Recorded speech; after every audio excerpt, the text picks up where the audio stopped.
इस वीडियो का आइडिया दिया मेरे सब्सक्राइबर्स ने, तो उनको थैंक यू और शाउट आउट भी, और उन सभी को शाउट आउट जिन्होंने इस वीडियो पे रिस्पॉन्स किया और अपने ओपिनियन रखे। तो आज की बैटल में हम देखने वाले हैं एस की गैलार टीम ज़्यादा पावरफुल है या फिर एस की जर्निस टीम। इसका फैसला हम 2 वीडियो में करेंगे, यानी कि ये पार्ट 1 होने वाला है और इसमें हम बात करने वाले हैं पहले 3 पोकेमोन की। तो रूल काफ़ी सिंपल होंगे।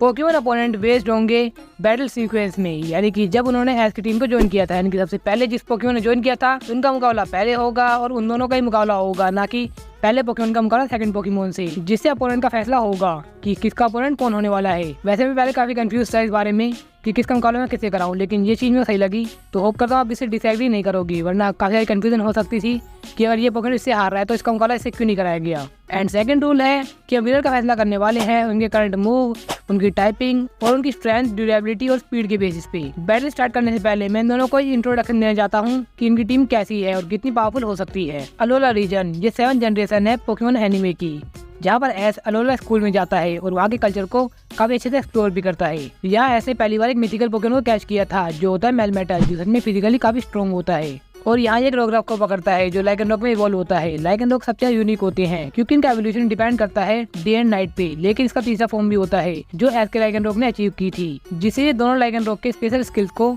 अडेप्ट कर सकता था, जो इसे यूनिक बना देता है। और टोराकैट जो वहाँ के चैंपियन के इस पोकेमोन को डिफीट करके इंसिनेरोर में तब्दील हो जाता है। एक एलियन पोकेमोन अल्ट्रा बीस्ट नागनेटाइल, जिसकी ट्रैवलिंग स्पीड का मैच ग्रेट निंजा भी नहीं कर सकता। एंड फाइनली राउलेट, ये बस राउलेट है, ये कुछ नहीं करता, लेकिन इसके पास भी एक पावर है जिसे कहते हैं रीमूव की पावर। मैं इसी को ये फिनोमेना देने वाला हूँ क्योंकि यहाँ पर हम सिर्फ एक ही फिनोमेना यूज कर सकते हैं, और वो मिलता है राउलेट को, क्योंकि ये अकेला है जो इस टीम में सबसे ज्यादा वीक पोकेमोन है, लेकिन इसके पास सबसे ज्यादा एक्सपीरियंस है रीमूव यूज करने का। और अब बात करते हैं एस की गैलार टीम की, जहाँ पर एस को पूरी छूट मिली हुई थी कि वो पूरे वर्ल्ड में कहीं पर भी जाके कोई सी भी टीम को क्रिएट कर सकता है, जिस कारण उसने एक इस तरह की टीम क्रिएट की जिसमें सबसे पहला पोकेमोन आता है fully evolve pseudo legendary Pokemon Dragonite, एक घोस्ट टाइप पोकेमोन जो फैन फेवरेट भी है गेंगार। उसके बाद एक और फैन फेवरेट पोकेमोन लुकारियो जो मेगा इवॉल्व भी हो सकता है, और मैं इसको ये फिनोमेना देने वाला हूँ। फिर आता है पहला regional variant Pokemon suffrage, and finally पहला फॉसिल पोकेमोन ड्रैकोविश। एक वो है जो चैंपियंस के लिए भी थ्रेट बन चुका था, और दूसरा वो है जो मेगा एवोल्यूशन फॉर्म को भी हरा सकता है। तो चैलेंजर है Rowlet versus Dragonite, Lycanroc versus Gengar, Incineroar versus Lucario, Naganadel versus Sirfetch'd, and finally Melmetal versus ड्रैकोविश।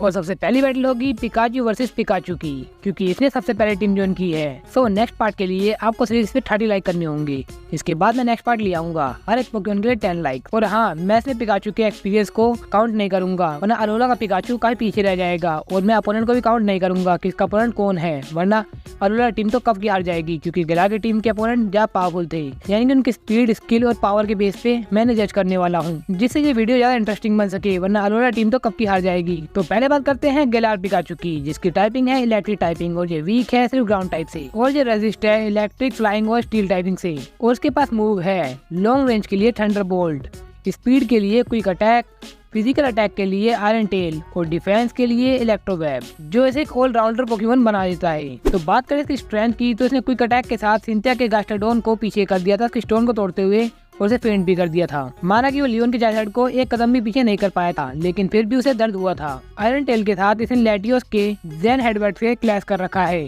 जो एक लेजेंडरी पोकेमोन है, और ये सिंथिया के गास्टाडोन के स्टोन एज को ब्रेक कर देता है और उसी के खिलाफ उसे यूज भी कर देता है, और लियोन के जायसाइड की एयर स्लैश को काउंटर करता है, और कॉम्बैट में जो वोकनर के इलेक्ट्रोवायर को भी डिफीट कर देता है। बात कर इसकी पावर की, तो इसने थंडरबोल्ट के साथ जायसाइड के फायर ब्लास्ट को क्लैश कर रखा है, जिसका गेम में पावर एक थंडर के बराबर दिखाया गया है। इतना ही नहीं, ये कोई एग्जांपल देखिए, यहाँ पर इसने थंडरबोल्ट को इतना पावरफुल बना रखा है, जब ये मोल्टर से बैटल कर रहा होता है तो गैरी अपना थंडर यूज करवाता है और ये थंडर बोल्ट, तब भी इन दोनों की वेव एकदम इक्वल जाती है, जिससे ये प्रूव हो जाता है कि इसका थंडर बोल्ट एक थंडर के इक्वल हो चुका है, बस ज्यादा एक्यूरेसी के साथ। उसका फाइनल मूव है इलेक्ट्रोवेव, जो एक स्मार्ट मूव है, जिस कारण ये अपने अपोनेंट की स्पीड को धीरे कर सकता है, उन्हें क्रैप कर सकता है, उनको हल्का हल्का डैमेज भी होता है, उनके मूव को ब्लॉक कर सकता है, और अपनी स्पीड को बूस्ट भी कर सकता है बाउंस करके। और बिया वाले मैच में तो इसने स्टेडियम पे बिछा दिया था, जो सच में कमाल का मूव लगा। बात करें इसकी ड्यूरेबिलिटी और एंड्योरेंस की, तो मैं यूज करने वाला हूँ इसमें लियोन की बैटल को, जिसको मैंने काफी अच्छे से एक्सप्लेन कर रखा है इस वीडियो में, आप चाहो तो इसे देख सकते हो, लेकिन मैं यहाँ आपको बता दूं किसने सहा है क्रोचिंग सैंड, 3 जिगेंटामैक्स मूव, एक कैच क्लैश भी करता है, उसके बाद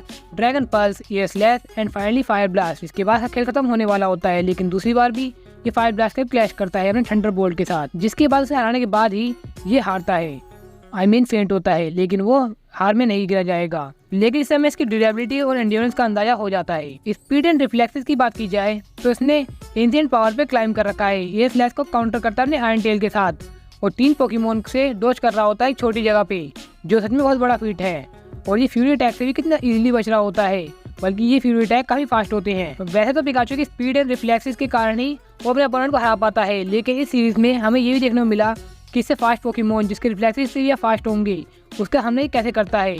वो लैक ऑफ नॉलेज की वजह से हार जाता है, क्योंकि उसे नहीं पता था कि रिमूव कैसे काम करता है, वरना वो इसे भी डिफीट कर देता। लेकिन उसको भी ये फिजिकल अटैक से हराता है, यानी कि ये इतना फास्ट हो चुका है कि उसके रिफ्लेक्सेस भी काम नहीं कर रहे होते कि ये कितना फास्ट पोकेमोन बन चुका है। अब बात करते हैं अलोला के पिकाचू की, जिसकी वीकनेस बिल्कुल सेम है और उसके मूव सेट भी एकदम सेम ही है, जिसने क्विक अटैक से टापू कोको को लड़खड़ाने पे मजबूर कर दिया था, मिस्टी के गैराडोस को भी पीछे कर दिया था और उसे गिरा भी देता है, और आयरन टेल के साथ ये मेगा गैराडोस को भी गिरा देता है और मिमिक्यू के कॉम्बैट में क्लैश करता है। लेकिन इसने इलेक्ट्रोवेव का काफी अच्छा यूज किया, जिससे ये टापू कोको को पकड़ लेता है इलेक्ट्रिक ट्रेन की हेल्प से, और डिफेंस के लिए एकदम यूनिक तरीका यूज करता है, जिससे रिमूव से बच जाता है। और बाकी सब चीजें इसकी सेम होती है, यानी कि ये ब्लॉक करता है अटैक को, पोकेमोन का स्लो करता है और अपनी स्पीड बढ़ाने के लिए ये बाउंस बैक भी करता है। इसका थंडरबोल्ट इतना पावरफुल नहीं है, लेकिन काफी एक्यूरेट है, जिस कारण ये ज़रोरा के क्विक अटैक को देख के उस पर हिट भी कर देता है। गोल्सी पोर्ट के वीक स्पॉट पे भी अटैक करता है और इलेक्ट्रिक ट्रेन के साथ ये टापू कोको के डिस्चार्ज को भी क्लैश कर देता है। स्पीड एंड रिफ्लेक्सेस की बात की जाए तो ये टापू कोको को भी हिट कर देता है।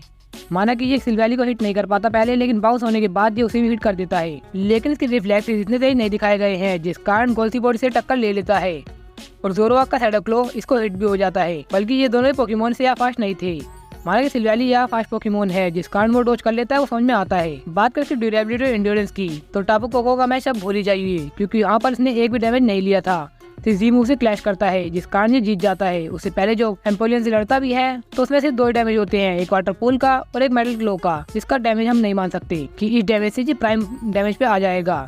तो उसका प्राइम डैमेज देखने के लिए हमें चलना पड़ेगा इसकी पुरानी बैटल में, जहाँ ये पहली बार लड़ता है गोल्सी पोर्ट से, जहाँ पर ये पॉइजन जैब खाता है, लिक्विडेशन और पिन मिसाइल खाने के बाद ये मैच खत्म हो जाता है। लेकिन ये हारता नहीं है, लेकिन वही चला जाता है। इसकी एंड्योरेंस काफी ठीक थी, क्योंकि ये पॉइजन होने के बाद भी काफी अच्छा लड़ने की कोशिश कर रहा था, लेकिन उसकी स्पीड काफी कम हो गई थी, जिससे मेरी रिस्पेक्ट बढ़ जाती है इन्फरनेप के लिए, क्योंकि पॉइजन होने के बाद सच में स्टैमिना काफी कम हो जाता है किसी भी पोकेमोन का। जैसे कि एग्जाम्पल आपने पिकाचू को देख ही लिया होगा, और आपने ये भी देखा होगा कि सुइकून भी कैसे हालत में आ गया था एक बार पॉइजन होने के बाद। लेकिन इन्फरनेप इसके बाद डायरेक्ट पोजीशन नहीं हुआ, यानी कि वो बैड पोजीशन नहीं, लेकिन फिर भी उसकी स्पीड में थोड़ी बहुत गिरावट तो आई होगी, जिस कारण वो इलेक्ट्रोवायर से हार रहा होता है उस टाइम पे, वरना इलेक्ट्रोवायर से ये पावरफुल पहले ही हो चुका था। लेकिन डेथ एबिलिटी एक्टिवेट होने के बाद इसका पोजीशन पूरी तरह से बंद हो जाता है, जिसके बाद ये उसे फेंट कर देता है। वैसे ये ऑफ टॉपिक हो गया, लेकिन इसने मेरी रिस्पेक्ट गेन कर ली है, जिसके कारण अगर इस वीडियो पे 100 लाइक हो जाते हैं तो मैं इसका next part child versus Infernape के ऊपर ही लाने वाला हूँ। तो आपने इन दोनों पिकाचू को देख लिया होगा कि इनकी पावर किस लेवल पे आ चुकी है। तो अब आप अपने ओपिनियन कमेंट में दे सकते हैं, और मेरे ओपिनियन से यहाँ गेलार का पिकाचू ज़्यादा पावरफुल हो चुका है, क्योंकि उसकी स्ट्रेंथ, पावर और स्पीड ये सभी उससे यहाँ दिखाई गई है। उसके एंड्योरेंस का तो कोई जवाब ही नहीं है, जिस कारण इसने ड्यूरेबिलिटी को ही सरपास कर लिया था, वरना इतना ड्यूरेबल पोकेमोन नहीं है। जो हमें दिखा दिया गया है अलोला रीजन में कि अगर इसको मूव हिट होते तो ये फेंट हो जाता। तो पहला पॉइंट मिलता है गेलार टीम को। अब नेक्स्ट बैटल होने वाली है राउलेट वर्सेस ड्रैगनाइट के बीच में। तो पहले बात करते हैं राउलेट की। राउलेट एक ग्रास और फ्लाइंग टाइप पोकेमोन है, जिससे उसकी वीकनेस होती है flying, poison, rock, fire and ice, और वो रेजिस्ट रहता है फाइटिंग, वाटर और ग्रास टाइप से, और ग्राउंड टाइप पे इम्यून भी रहता है। इसकी पावर को अच्छे से जान सकते हैं इस वीडियो में, लेकिन अभी कंपैरिजन के लिए हम बेसिक पावर को जान लेते हैं। अपनी स्ट्रेंथ को यूज करने के लिए इसका ब्रेव बर्ड है, जो पावरफुल फ्लाइंग टाइप मूव है, और पावर के लिए इसका रिवर लीफ है, जो एक वेव की तरह जाती है, जिससे ये लॉन्ग रेंज को कवर कर सकता है। और एक्यूरेट के लिए इसका सीड बॉम्ब भी है, जो एवरस्टोन के साथ यूज करता है, और इसका फेदर डांस एक स्मार्ट मूव है। तो पहले बात करते हैं इसकी फिजिकल स्ट्रेंथ की। तो इसने ब्रेव बर्ड के साथ डेसिडोए के स्काई अटैक को क्लैश कर रखा है, बल्कि वो फुली वॉल पोकेमोन है, बल्कि ये वही डेसिडोए है जिसने इसके सीड बॉम्ब को काउंटर कर देता है अपनी लीफ ब्लेड से, लेकिन तब भी ये एकदम क्लैश कर देता है, यानी कि फिजिकली ज्यादा स्ट्रॉन्ग साबित होगा। और ये ब्रेवरी के लेग पे अटैक करता है, जो इसका वीक स्पॉट बन चुका था लाइकन रॉक की वजह से, जो ये डिफाइन करता है कि इसकी एक्यूरेसी कितनी कमाल की है। पावर की बात की जाए तो इसकी रेजर लीफ डेसिडोए की रेजर लीफ से क्लैश कर देती है, बल्कि वो फुल्ली वॉल हो चुका था। ऐसा इसलिए होता है क्योंकि ये वेव की तरह भेजता है, यानी कि इसकी एक्यूरेसी काफी कम होगी, लेकिन जब भी ये हिट होगी तो बहुत ज्यादा डैमेजेबल होगी। ये सीड बॉम्ब के लिए एवरस्टोन का यूज करता है, जो थोड़ा बड़ा होता है, जिससे ये शायद थोड़ा हार्ड हिट हो सकता है। ये चीज एनिमे में कहीं कंफर्म नहीं की गई है, लेकिन ये मूव शायद थोड़ा ज्यादा पावरफुल होगा। लेकिन सच में इस मूव को कई बार रोका गया है, डेटक्स के द्वारा, डेसिडोए के द्वारा, और ऐसे कई सारे पोकेमोन हैं जिन्होंने इस मूव को रोक दिया है। लेकिन ये मूव काफी एक्यूरेट हो सकता है, जिससे ये वीक स्पॉट पे ज्यादा इफेक्टिव साबित हो सकता है। बात की इसकी ट्रैवलिंग स्पीड की तो ये मोरक्रो से फास्ट है, लेकिन डेसिडो से नहीं। लेकिन रीमूव को डोज कर जाता है रोग्रफ को उठा के, जिससे इसकी स्ट्रेंथ और स्पीड का अंदाजा आप लगा सकते हैं। और ये क्रॉबुलर के बबल बीम को डोज कर जाता है, उसके पास आने के बाद भी ये क्लोज रेंज से बच जाता है, जो इसके रिफ्लेक्स को डिफाइन करता है। इसके रिफ्लेक्सेस काफी अच्छे हैं, लेकिन इसकी स्पीड में जो मात खा जाता है उसको काउंटर करने के लिए इसके पास एयर डांस है, जिसके बाद इसकी स्पीड भी बेमिसाल हो जाती है, क्योंकि फेयर डांस के साथ इसने शैडो एरो स्ट्राइक से बच चुका है। बल्कि इसकी एक्यूरेसी एकदम 100% होती है, लेकिन फिर भी ये डोज कर जाता है। वो सोलर बीम को इतना क्लोज रेंज से बच चुका है, जहाँ पर इसे भागना इम्पॉसिबल हो चुका था, लेकिन फिर भी ये पॉसिबल करके दिखा देता है अपने इस मूव के साथ। इसलिए इसको स्मार्ट मूव कहा जाता है। और इसी मूव के कारण ये डेसिडो को डिफीट भी करता है, क्योंकि ये उसके स्काई अटैक से बच जाता है। तो उसकी ड्यूरेबिलिटी और एंड्योरेंस को देखा जाए इन नंबर्स, क्योंकि वो पिकाचू था, उसके ऊपर तो आपको दिख ही रहा होगा कि कितना अंतर आ चुका था ड्यूरेबिलिटी का। लेकिन यहाँ पर काफी कम अंतर हो सकता है, या फिर शायद अंतर ही ना दिखे, जिस कारण मैं इन मूव का यूज कर रहा हूँ नंबर्स के बेसिस पे। तो ये एक ही बैटल में डैमेज हुआ है 3 बार स्प्लिट सर्कल से, 1 बार जी मूव से, जिसमें जी मूव होता है शैडो एरो स्ट्राइक, जो 18 एरो एक साथ भेजता है, जिसका टोटल डैमेज 180 दिखाया गया है गेम में, जिसमें से सिर्फ इसे 1 लगता है, तो इसका पावर मान लेते हैं कि 10 होगा। देन वो लीफ ब्लेड को सहता है, जो उसके ऊपर 4 टाइम रेजिस्ट होता है, जिस कारण इसका डैमेज 25 मान लेते हैं राउंड फिगर में। ड्रैगनाइट, ड्रैगन और फ्लाइंग टाइप पोकेमोन, जिसकी वीकनेस है ड्रैगन, फेरी, रॉक और आइस, और रेजिस्ट रहता है फायर, वाटर, बग, फाइट और ग्रास टाइप से, और ये भी इम्यून रहता है ग्राउंड टाइप से। और इसकी पावर को अच्छे जानने के लिए आप इस वीडियो देख सकते हैं। इस वीडियो में मैंने काफी अच्छे से बता रखा है कि इसके स्किल्स अपनी वीकनेस को कैसे कवर करते हैं। तो इसके पास मूव है लॉन्ग रेंज के लिए ड्रैगो मीटियोर, और फिजिकल मूव के लिए ड्रैगन क्लो, और इसके स्मार्ट मूव है ड्रैगन डांस और हरिकेन। तो बात करें इसकी स्ट्रेंथ की, तो इसने ड्रैगन क्लो के साथ एक जाइंट गोलर के क्लैश कर रखा है। जाइंट पोकेमोन ज्यादा पावरफुल होते हैं, लेकिन फिर भी ये क्लैश कर लेता है। और ड्रैगन डांस के साथ अपनी स्पीड और स्ट्रेंथ बढ़ा लेता है, जिसके बाद ये फ्लाइगोन को काफी ज्यादा अच्छा हिट दे पाता है, और आइरिस के एक्सेलेंस का क्लैश भी करता है। और ये ड्रैगन डांस को 2 बार यूज कर चुका है एक बैटल में, जिसके बाद ये मीशा को हराता है, और उसके बाद मेगा लुकारियो को भी हरा देता है। पावर की बात की जाए तो इसने ड्रैगो मीटियोर के साथ आइरिस के एक्सेलेंस के आउटरेज को भी डिफीट कर रखा है। ये वही आउटरेज है जिसने ड्रैगन डांस वाले ड्रैगनाइट को ड्रैगन क्लो हिट करने नहीं दिया था। ऐसा कॉमन बात तो ये रहेगी कि फिजिकल मूव है वो लॉन्ग रेंज मूव है, तो लॉन्ग रेंज मूव ज्यादा इफेक्टिव होंगी, लेकिन तब भी आउटरेज को क्लैश कर देना चाहिए था। लेकिन वो इतनी तरीके से आते हैं, इस कारण वो लगते रहेंगे, यानी कि इन मूव को काउंटर नहीं किया जा सकता, सिर्फ डोज किया जा सकता है। हरिकेन के साथ ये अटैक कर सकता है, ब्लॉक कर सकता है अपने अपोनेंट के मूव को, स्पीड स्लो कर सकता है अगर मूव पावरफुल ज़्यादा होगा तो, और स्पेशल अटैक को रेजिस्ट कर सकता है अपने स्किल्स के साथ। तो बात करें इसकी स्पीड एंड रिफ्लेक्सेस की, तो इसने फ्लाइगोन के मूव को डोज कर रखा है। ये ड्रैगोपोल्ट को उसका थंडरबोल्ट यूज करने से पहले से पकड़ लेता है, जिससे इसकी स्पीड का आपको अंदाजा हो गया होगा।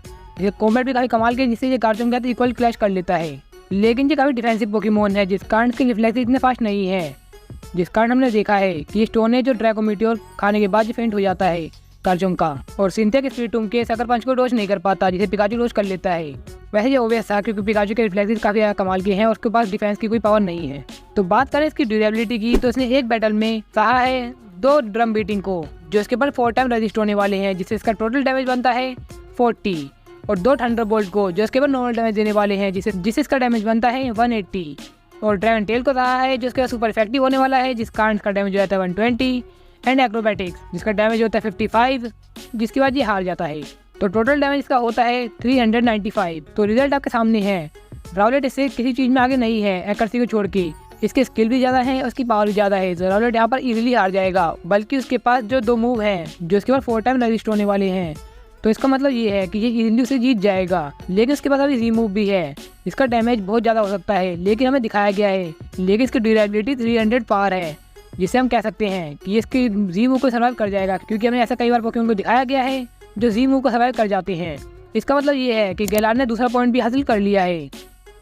तो गाइस की वीडियो काफ़ी ज़्यादा लंबी हो चुकी है और अभी बैटल कंटिन्यू है, तो मैं चाहता हूँ कि इस वीडियो को 3 पार्ट में डिवाइड कर दिया जाए, यानी कि आप 20 लाइक भी कर दोगे तो मैं इसका नेक्स्ट पार्ट जल्दी ले आऊँगा।